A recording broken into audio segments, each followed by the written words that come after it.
अस्सलामुअलैकुम दोस्तों, तो कैसे हैं आप लोग। दोस्तों, चंद्रयान 3 20 दिनों के बाद आखिरकार चांद के करीब पहुंच चुका है। अगले 24 घंटे बहुत ज़्यादा नाजुक होने वाले हैं। इसरो के साइंसदानों का इम्तिहान तो असल में अब शुरू होगा। 5 अगस्त को यानी आज रात 12 बजे किसी भी टाइम ज़मीन पर मौजूद इसरो की टीम बटन दबाकर इसके इंजन को ऑन करेगी, जिसकी वजह से चंद्रयान 3 चांद की ग्रेविटी में आ जाएगा। इसे लूनर कैप्चर भी कहा जाता है। अगर ये एक बार चांद की ग्रेविटी में सही से कैप्चर हो गया तो ये ज़मीन की तरह चांद को ऑर्बिट करने लगेगा और ये चांद के गिर्द 5 ऑर्बिट को मुकम्मल करेगा।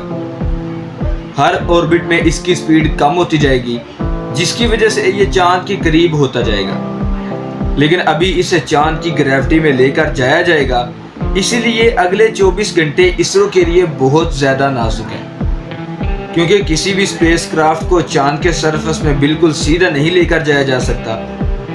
जब ये स्पेसक्राफ्ट ज़मीन से बाहर जा रहा था तो तब ये सीधा था, लेकिन फिर जिस डायरेक्शन में ज़मीन घूमती है उसी डायरेक्शन में ज़मीन के गिर्द घूमने लगे। यानी ज़मीन वेस्ट से ईस्ट की तरफ ऑर्बिट करती है, तो ये भी इसी तरह ज़मीन के गिर्द ऑर्बिट करने लगा है।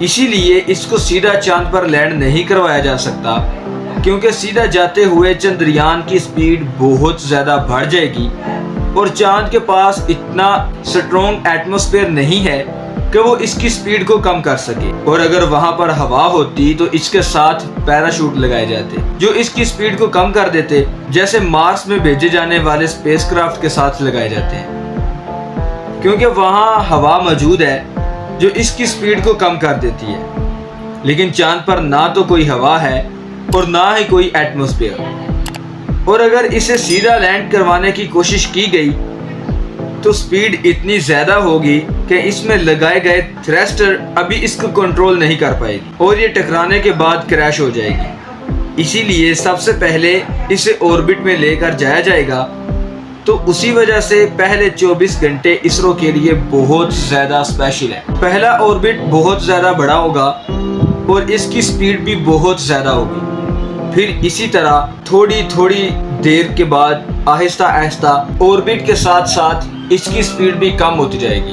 पहला ऑर्बिट जितना बड़ा होगा स्पीड भी उतनी ही ज़्यादा होगी, और फिर दूसरा ऑर्बिट उससे थोड़ा कम होगा और थोड़ी स्पीड भी कम होगी। इसी तरह तीसरा और चौथा ऑर्बिट उससे कम होंगे और स्पीड भी उससे ज़्यादा कम होगी। इसी तरह ये चांद के ऑर्बिट में पहुंच जाएगा और ये सब कुछ ज़मीन से इसरो कंट्रोल कर रहा होगा। ज़मीन के गिर्द लगाए गए ऑर्बिट की वजह से ये ज़मीन से दूर होता गया था और यहाँ ये चांद के करीब होता जाएगा। दोस्तों, जैसे जैसे स्पेसक्राफ्ट ज़मीन से दूर होता जाएगा, इसको ट्रेस करना उतना ही ज़्यादा मुश्किल होगा, और जब ये वहाँ चांद के करीब हो जाएगा तो इसे ट्रेस करना और भी मुश्किल हो जाएगा, क्योंकि चांद पर हमारी ज़मीन से 3,84,000 किलोमीटर दूर है। इसीलिए इसरो को बहुत ज़्यादा ग्राउंड स्टेशन की ज़रूरत होती है। ग्राउंड स्टेशन में मौजूद लोग बहुत सारे ऐसे होते हैं जो इसे कंट्रोल करते हैं, जैसे आप इसे अपनी तस्वीर में देख सकते हैं, जिसकी वजह से सिग्नल्स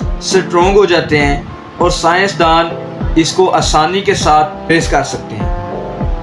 इसे ट्रेस करने का फ़ायदा ये होगा कि इसरो को पता चलता रहेगा कि इसकी स्पीड को कब कम करना है और कब ज़्यादा करना है। इसको किस तरीके से लैंड करवाया जाएगा या नहीं करवाया जाएगा, और गोया कि क्या ये इस चांद के सरफेस में लैंड करने का सही मौका है, क्या ये तैयार है या नहीं, और कब इसकी डायरेक्शन को चेंज करना है। और इसी से इनको ये भी पता चलेगा कि अब स्पेसक्राफ्ट किस हालत में है।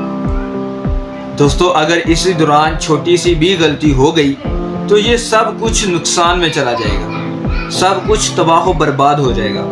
इसरो की सारी मेहनत, इंडिया का सारा पैसा ख़त्म हो जाएगा। और अगर इसने खुद अपनी डायरेक्शन में कमी या ज़्यादती की तो वो चांद के सरफेस में सही लैंड ही नहीं कर पाएगा और उससे आगे चला जाएगा। इसीलिए आने वाले 24 घंटे इसरो के लिए इंतहाई स्पेशल और ख़ास है। इसी के अंदर सबसे ज़्यादा इसरो की असल मेहनत का पता चलेगा। तो दोस्तों, आपका इस बारे में क्या ख्याल है? अपनी कीमती राय का इजहार कमेंट सेक्शन में ज़रूर कीजिएगा। तो आई होप कि आपको ये वीडियो ज़रूर पसंद आई होगी, और अगर आप इसी तरह की इंटरेस्टिंग वीडियो देखना और सुनना पसंद करते हैं तो चैनल को सब्सक्राइब करें thanks for watching this video. अब हम मिलते हैं इसी तरह के न्यू इंटरेस्टिंग वीडियो में। तब तक के लिए अपना बहुत सा ख्याल रखिएगा। अल्लाह हाफिज़।